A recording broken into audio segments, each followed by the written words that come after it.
All right, listener. Today we're diving deep, deep into the world Yeah. of Esther Perel. Oh, yes, Esther Perel. Specifically, her thoughts on relationships Relationship. in the wake of the pandemic. Yeah, in the wake of the pandemic and all its craziness. It's like a whole different landscape now. It is. It is. And we're working with We are. an interview she did with Jay Shetty. Oh, yeah, that's right, with Jay Shetty and And just a heads up, yeah. she does not hold back. Oh, she never does. Never does. She's very straightforward. You always know where you stand with Esther. Exactly. Exactly. And you know what's so interesting to me is how she talks about Yeah. the pandemic as this giant relationship accelerator. Oh, yeah. Yeah, like it just sped everything up, didn't it? It's like the universe hit fast forward on everyone's love lives. Yeah, yeah, it's like this pressure cooker almost. Absolutely. Yeah. Couples were forced to make a choice. Yeah. Go all in or get out. Yes. There was no more middle ground. No more middle ground. No. And I think for many of us, facing their own mortality Right. really brought those relationship questions into sharp focus. Oh, absolutely. Absolutely. Like, are we going to Yeah. spend our lives together? Is this how we want to do this? Yeah. Do I want to be stuck in lockdown with this person forever? Right. Exactly. Exactly. And you know, as someone who lived through those early pandemic days, Oh, yeah. single and trying to date, let me tell you, it added a whole other layer of complexity. I imagine. Yeah. It was like mating in captivity, as Esther puts it. That's a great way to put it. Mating in captivity. We were deprived of novelty, adventure, Yeah. that spark of the erotic, That spark. Yeah. that element of the unknown, keeps things exciting. Yeah. And without that, some relationships just fizzled out. Of course they did. Yeah. But others, well, they used this pressure cooker to their advantage. They did. They They did. figured it out. They figured it out. They They did. doubled down on connection. They got creative. They leaned on Yeah. What did they lean on? those essential tools that Esther highlights. Oh, yeah. The tools. Yeah. Boundaries, routines, and rituals. That's it. All right. Break those down for us. Okay. What makes those so crucial, especially in times of stress? Well, boundaries are like, think of them as the lines we draw to protect our own sanity, even when we're sharing space 24/7, especially when we're sharing space 24/7. It's that, you get the home office, I get the living room. Oh, yeah, that sounds familiar. Right, and we respect each other's zones. We had to have some serious talks about those boundaries. I bet. It wasn't about not wanting to be together. Right. It was about It was about what? honoring each other's need for space Yes. and autonomy. Yes, autonomy. Exactly. Exactly. Right. So it's recognizing that even within a committed partnership, you're still two whole individuals. Yes, you are. Two whole individuals. Yes, that's right. And then you've got routines. Ah, yes, routine. They're those anchors of predictability that provide a sense of stability in the midst of chaos. Stability and predictability. Yeah. So think Yeah. waking up at the same time, sharing meals, Those regular things. those regular touch points that create a sense of normalcy. Exactly. I get that. You got it. But where do rituals fit in? Ah, the rituals. It feels like everyone's talking about rituals these days. They are, aren't they? What makes them so special? Well, I think of it this way. Routines are the skeleton. Okay. Rituals are the heart and soul. Oh. They elevate the mundane to something meaningful. Mm-hmm. So, for example, you might cook dinner every night. That's a routine. Right. But what if you light candles and put on music and turn it into date night? Ooh, I like that. That's a ritual. Yeah. A way of infusing intention and connection into everyday life. Okay, now that's something I can get behind. Okay. It's not just about going through the motion. It's not. It's about making those moments count. Exactly. Making them count. And speaking of making things count, this leads us to another crucial point that Perel emphasizes, and that's the importance of having, well, those difficult conversations. Uh-oh, here we go. I can already feel myself tensing up. I know, right? But I know avoiding those tough topics doesn't make them go away. Never does. Never does. It actually it actually makes things worse, doesn't it? So much worse. So much worse. So we tend to think that bringing up a difficult subject means there's something inherently wrong. Right. But right. as Perel suggests, Yeah. it's actually the opposite. It really is, yeah. It's like that saying, the only time someone should know your needs without you saying them is when you're a baby. That's so true. Right. That is so true. And it's so true. We need to get comfortable Yes. with expressing our needs and desires. We do. Even when it feels awkward or uncomfortable, it's the only way to create true intimacy. Exactly. You got it. And I love how she frames it. How does she frame it? Adult relationships thrive on open communication. Yes, they do. And those conversations, they're not just about the surface issue, are they? No, they're not. They're not, no. They're often about something much deeper. Much, much deeper. Yeah. So remember that example about the gym shoes in the living room. Oh, the gym shoes. Yeah. On the surface, it's about clutter. Right. But at a deeper level, it's about respect for shared space. It's about acknowledging your individual needs within the relationship. Yes. It's about feeling heard and understood. All those things. Well, that's such a good point. It is, isn't it? I never thought about it that way before. Right. It really reframes the whole idea of difficult conversations. The difficult conversation. It's not about complaining. No, it's not. It's about what? Deepening connection. Deepening connection. That's it. You got it. And even if those conversations are challenging, even if they lead to disagreements, they might. Yeah. The very act of engaging in them, honestly and respectfully. Yes, honestly and respectfully. Can actually strengthen the bond. It can. It can. Because it shows that you're willing to put in the work. To put in the work, To show up for each other. For each other, exactly. Even when it's tough. Even when it's tough, that's right. Okay, I'm starting to see those difficult conversations in a whole new light. A whole new light. But what happens? It does happen. When you're putting in the effort, trying to have those open dialogues, and your partner just isn't meeting you halfway. Oh, so frustrating. It can be so frustrating. So frustrating. So frustrating. It's tempting to fall into that blame game, isn't it? Oh, yeah, it is. Why aren't they listening? Right. Why aren't they making an effort? What's wrong with them? Exactly. Exactly. But as Esther points out, the most effective approach is to focus on what you can control. What you can control. Yes. So ask yourself, how can I change my approach? That's right. To elicit a different response. There you go. So instead of complaining that they're always glued to their phone, maybe find a specific positive way to ask for quality time together. Yes, quality time. Okay, I miss you. I miss you. Can we schedule some dedicated time together this week? Dedicated time together. Oh, I like that. Yeah. Instead of, you're always working. Right. Or you're always on your phone. It completely changes the energy of the interaction. It does. It really does. And remember, even if your partner is being inconsiderate, you still have choices. Yes, you do. You can seek out connection from friends, family, or activities that you find fulfilling. You find fulfilling. We're not solely reliant on your partner for your emotional well-being. Exactly. Exactly. That's such an empowering reminder. It is. It is. Okay, shifting gears a bit. All right. Let's talk about this whole re-entry thing. Re-entry. Here we go. After so much isolation, returning to a more social world is causing some, let's call it what? Re-entry anxiety. Re-entry anxiety, Just like Esther does. Just like Esther does. And it's real. It is real. And it manifests in so many ways. It does, yeah. Some folks are feeling kind of social shock. Like, what do I do? What do I do? Yeah. Like they've forgotten how to interact. How do I talk to people? Right? Yeah. Others are reevaluating their social circles. Oh, yeah. Interesting. Realizing that they don't miss. What don't they miss?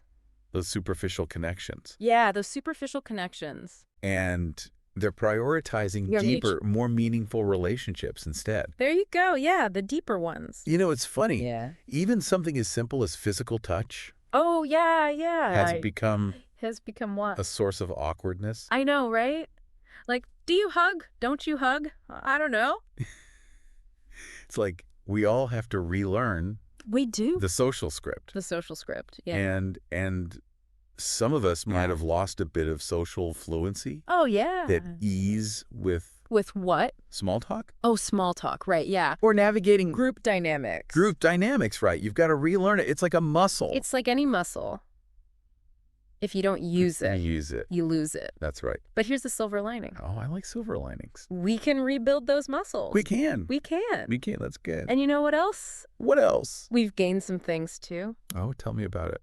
A deeper appreciation for genuine connection. Oh, that's good. Yeah. Maybe a willingness. A willingness to have those more meaningful conversations that we were talking about earlier. I love those meaningful conversations. Right. Yeah. The pandemic. Yeah. For all its challenges. It did. Yeah. Forced us to reevaluate what truly matters. And what does truly matter. And for many of us. Yeah. That's about connection, authenticity, and really showing up for the people we care about. The people we care about, yes. That's a good thing to have come out of it. Yeah. Yeah. And speaking of showing up, Esther actually created a game. She did. To help us reconnect. Reconnect with. In this new landscape. Oh, tell me about this game. It's called? What's it called? Where should we begin? Where should we begin? And it sounds brilliant. I bet it does. The goal is to reignite. Reignite what? The art of storytelling. Oh, storytelling. I like that. And shared experience. Shared experience, yes. You draw these prompt cards. Prompt cards with thought-provoking questions. Oh, like what? Things like, a rule I secretly love to break. Ooh, interesting. Or if I wasn't working as your job, I'd be a... Oh, I like that. Yeah. It's like a playful way... Playful, yeah. To jumpstart... To jumpstart what? Meaningful conversations. Ah, there we go again, the meaningful conversations. Now this is where it gets interesting. Oh, here we go. There are different versions of the game. There are. Including one with, shall we say, more intimate questions. Ooh, more intimate. Oh, yes, the infamous sex cards. The sex cards, I've heard about these, yeah. It sounds like a fantastic way to spice things up. It does, doesn't it? Whether you're playing with... Playing with who? Your partner. Okay, your partner.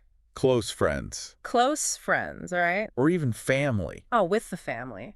Although, maybe skip the sex cards for the family game night. Yeah, maybe skip those, yeah. But... what I appreciate about this game... What do you appreciate? Is that it's designed to create connection on multiple levels. Mm-hmm. It can be lighthearted and fun. Right. But it can also delve into deeper, more vulnerable territory. The deeper stuff. It all depends on who you're playing with. Right. And what you're comfortable sharing. Comfortable sharing, yeah. And that's the beauty of it, right? It is, yeah. It's adaptable. Mm-hmm. It meets you where you're at. It does, yeah. It's about creating a space. A space for authentic connection. Authentic connection. Whatever that looks like for you. Whatever that looks like, yes. That's a good way to put it. Exactly. Oh, exactly. So we've been talking about all the positive aspects of relationships. Right. But let's get real for a moment. Oh, here we go.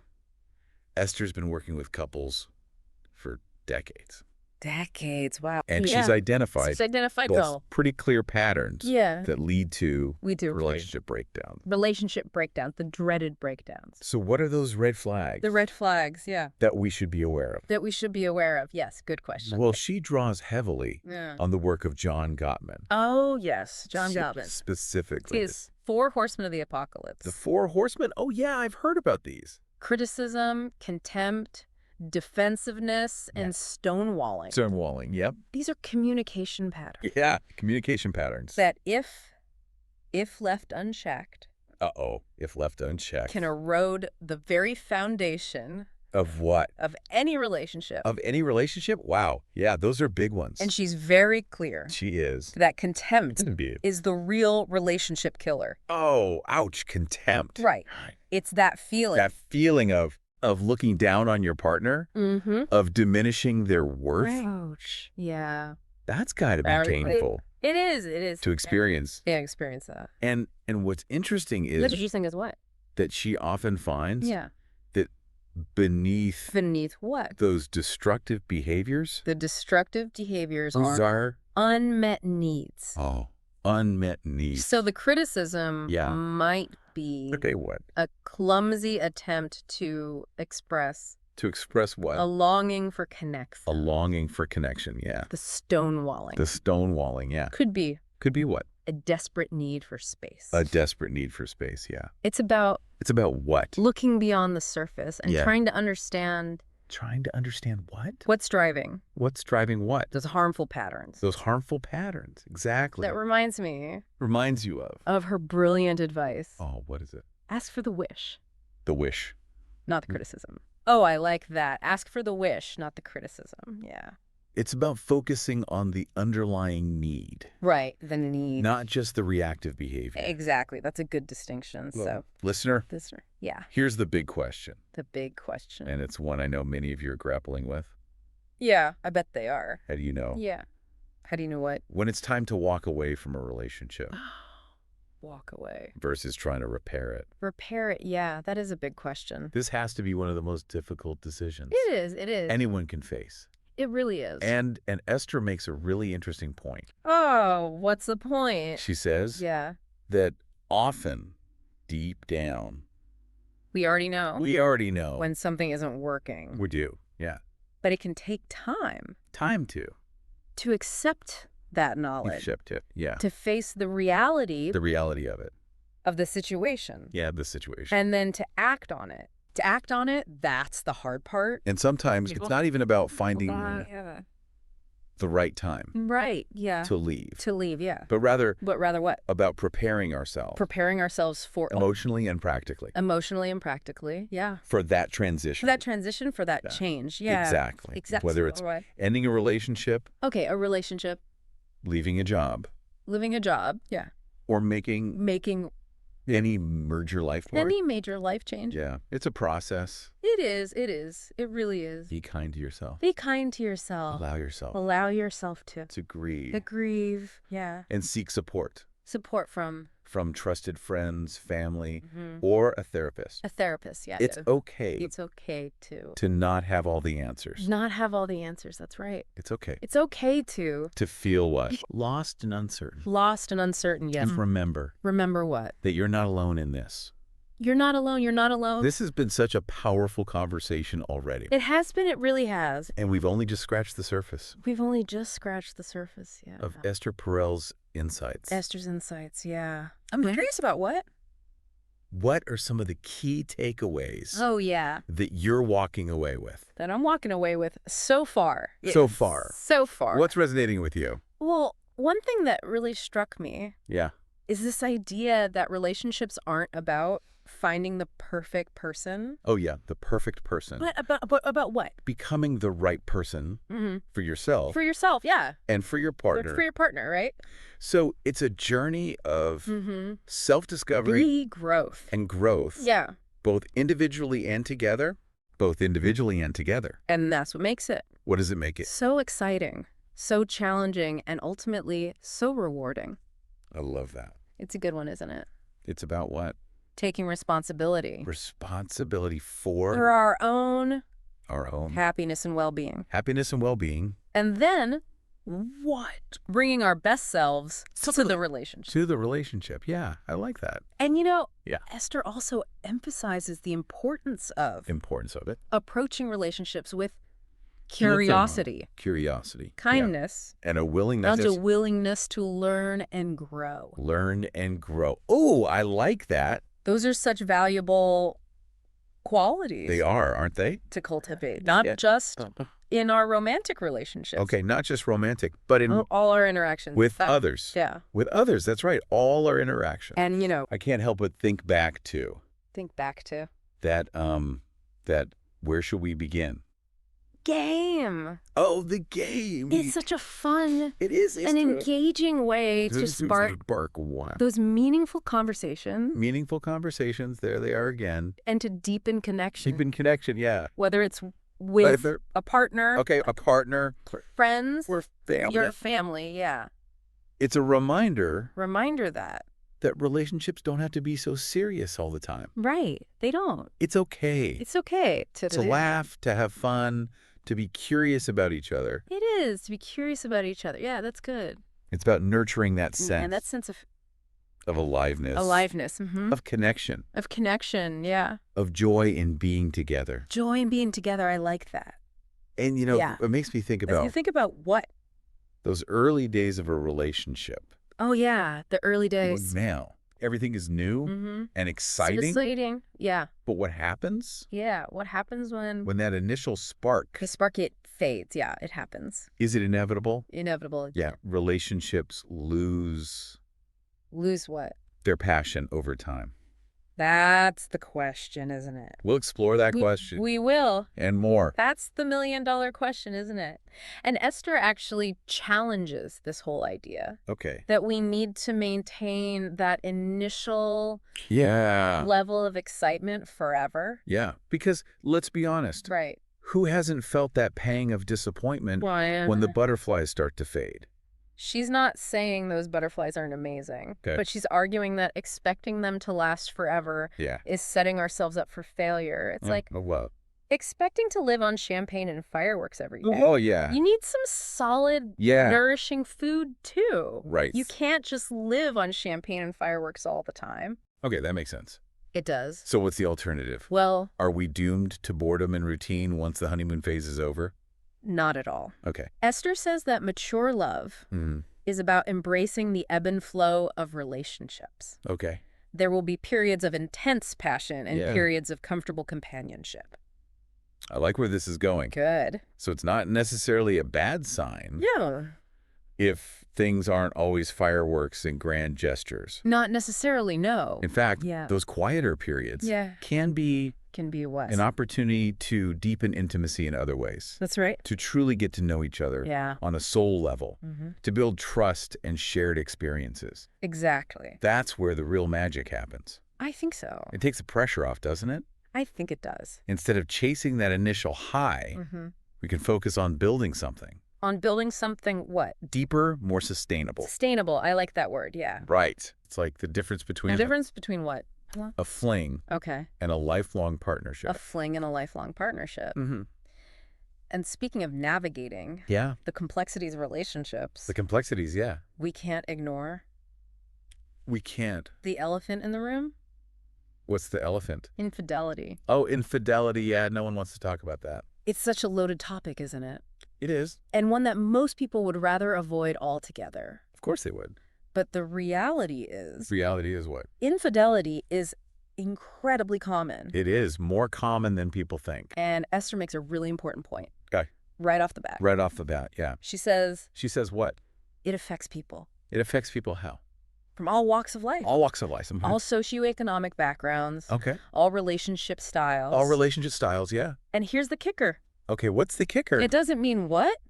The relationship is automatically doomed. It doesn't, you're right. I think that's a crucial message for people to hear. To hear, yeah. Because infidelity is often seen as... Seen as what? This unforgivable act. Yeah.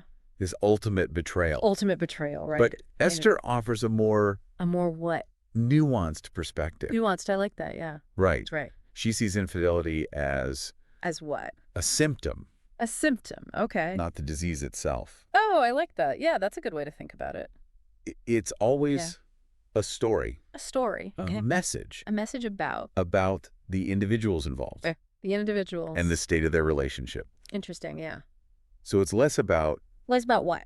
Judgment. Okay. And more about understanding. Understanding what? The underlying dynamics at play. The underlying dynamics, that's it. Exactly. Exactly. It could be that the relationship is already in trouble. Already in trouble, yeah.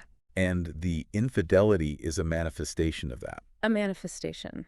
Or it could be. It could be what? That one partner is struggling with something internally. Internally, yeah. A personal crisis.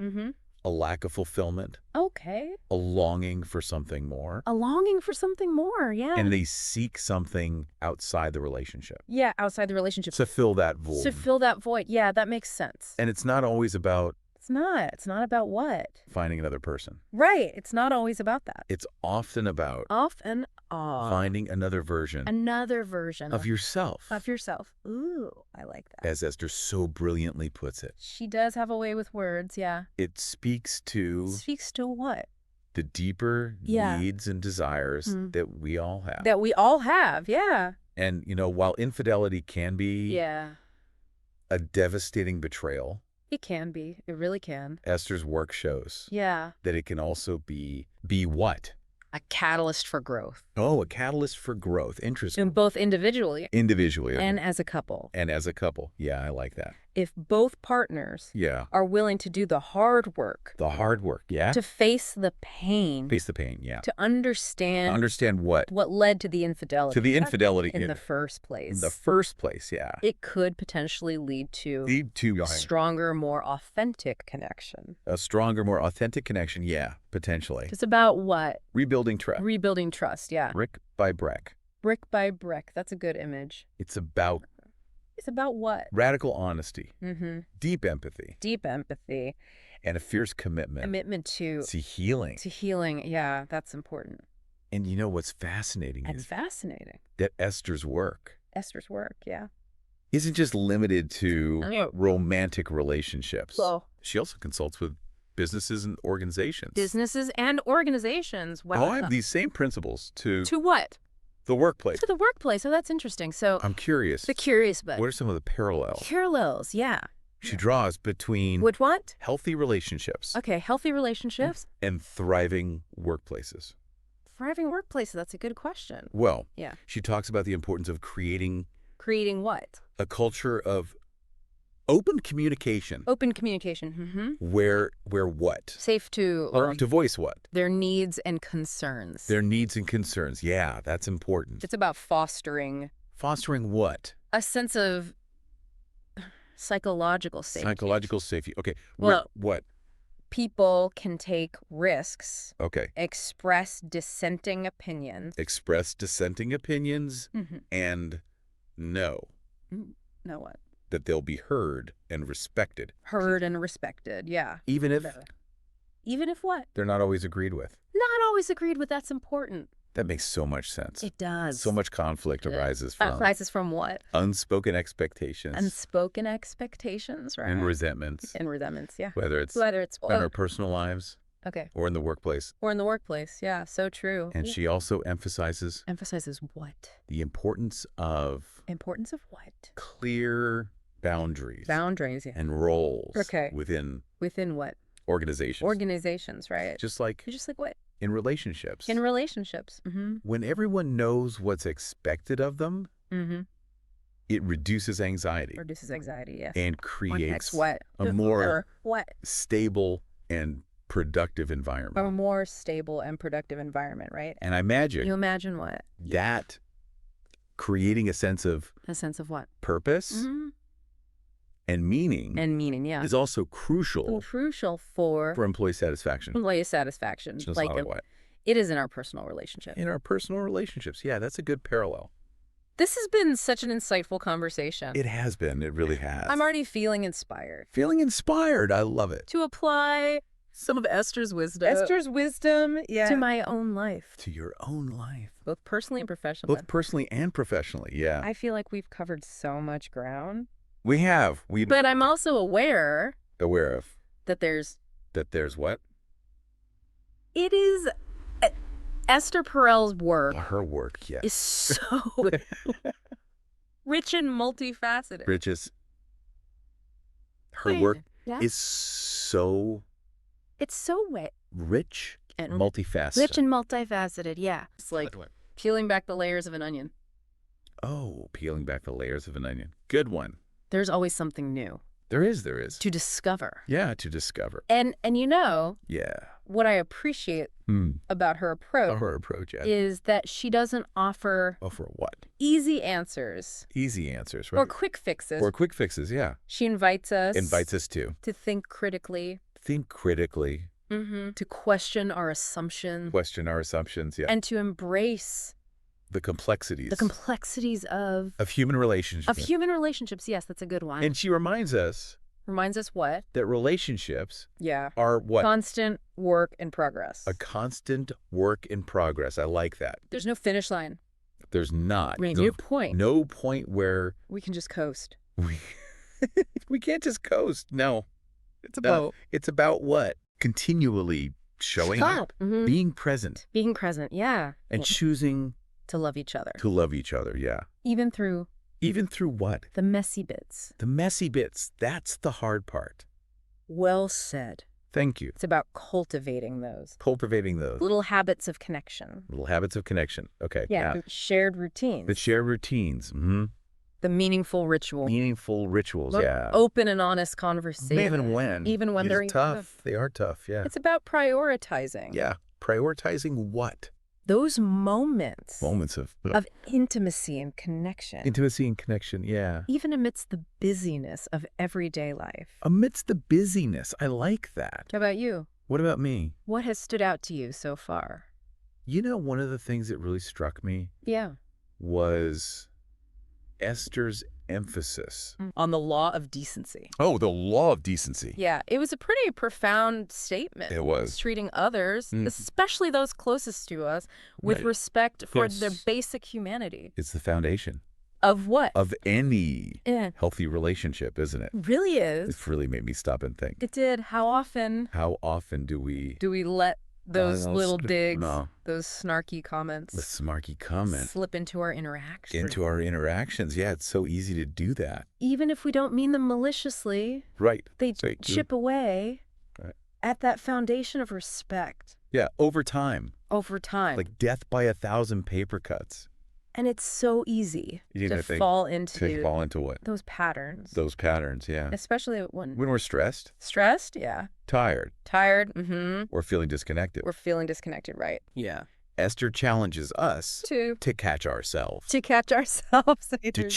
choose what? Kindness. Yeah. And understanding. Yeah. Even when it's hard. That's a good challenge. And she makes a really interesting point. She does. About what? I'm feeling obligated. To tell our partner. Yeah. Everything. Oh, everything. It's just a radical idea. It is. In our culture. Total transparency, isn't it? Total transparency. Yeah, that's the expectation these days. But sometimes those truths are better left unsaid. Mm-hmm. Okay. What? Don't serve what? Any purpose. Yeah. Other than to inflict pain. Yeah. No one needs that. It's about what? Being discerning. Okay. Asking ourselves what? Is this kind? Is it helpful? Good questions. Or is just going to cause unnecessary hurt? Unnecessary hurt, right? Sometimes what? Silence is golden. I like that. As Esther puts it. Yeah. Some truths. Yeah. Or just what? Playing cruel, yeah. And overrated. She's right about that. And it reminds you of that sometimes actions speak louder than words. They do. They really do. Showing up for our partners. Even when we're tired or stressed. Can be more impactful. Than any grand declaration of love. Yeah, that's true. It's about those small, everyday acts. Of kindness and consideration. Those are important. Making what? Your partner a cup of coffee in the morning. Oh, that's a good one. Sending what? A thoughtful text. Mm-hmm. During the day, yeah. Really listening. When they need to vent. Those are good examples. Those little things. They do, yeah. Add up. They really do. And it goes back to... So what? What we were talking about earlier. About what? Embracing the ebb and flow of relationship. Oh, yeah, the ebb and flow. Those quieter periods. The quieter periods. Those moments of comfortable companionship. Right? Just as important as the passionate ones. You're right. It's about finding joy. Yeah. In the everyday. In the simple act of being together. I like that. That's a good one. It's a delicate balance. Yeah, honesty's important. It is. But it's not a license to be hurtful. Right. There's a difference between, sharing your feelings authentically and just lashing out. I think it goes back to intention. What's the motivation behind what we're saying? Right. We're trying to connect. Yeah. Understand, to build each other up. Or are we just trying to score points? Score points, yeah. To be right. Or to make ourselves feel superior. Yeah, not good. And sometimes it's not even about at least not about what we say, right. but what we do. actions speak louder than words, right? They do. They really do. Showing up for your partner, Yes. even when you're tired or stressed, Mm-hmm. makes a bigger impact than any grand declaration. It's those small, everyday acts of love. Small, everyday acts, yes. That truly nourish your relationship. They do. They really do. Those little gestures. Yeah. That say what? I see you. Okay, I see you. I value you. I value you. Mm-hmm. I'm here for you. I'm here for you. Yeah. Absolutely. It's about making that conscious effort to prioritize connection. Even amidst the chaos of everyday life. Amidst the chaos, it's hard. It is. It is. It's about choosing love. Choosing love. Over and over again. Over and over again, yeah. In both big and small ways. And in both big and small ways. That's good. This whole conversation has been... It has been what? A fantastic reminder that relationships... are a constant work in progress. A constant work in progress, yeah. There's no finish line. There's not. No. No point where we can just coast. No coasting. It's about continually showing up. Showing up, yeah. Being present. And choosing to love each other. Choosing to love each other even when it's hard. Even through the messy bits. The messy bits. That's important. And sometimes. The most romantic thing we can do. Can do what? Is simply ask. Ask what? How are you today? How are you today? Yeah. Yeah, I like that. Not just as a formality. Not just a formality, no. With what? Genuine curiosity and care. Genuine curiosity and care. I like that a lot. It's about making our partners feel seen, heard, and valued. And valued. Those are the important things. And I think that's something we all crave. I think so, too. Whether we're in a romantic relationship, a friendship, or a family dynamic. A family dynamic, that's right. It's about those human connections that give our lives... Our lives what? Meaning and purpose. Meaning and purpose, those are important. So listener, yeah. As we wrap up this deep dive into the world of Esther Perel. Esther Perel. We want to leave you with this question. Okay, a question. What will you take away from this conversation? What will you take away? Good question. What resonated most? What's one small change? One small change you can make today. To deepen those bonds in your own life. In your own life? That's a good question for the listener. Remember, even the smallest acts of kindness and connection can make a world of difference. They can. They really can. And that's what Esther's all about, isn't it? Oh, she is, yeah. Bringing more love into the world. More love into the world. That's what we need. One connection at a time. One connection at a time. That's it. So go forth and love fiercely, listener. Love fiercely. And never underestimate the power of those small, everyday acts of love. They're small acts of love. They're important. They're the building blocks. Of what? Of lasting, fulfilling relationships. Lasting, fulfilling relationships. That's what we all want.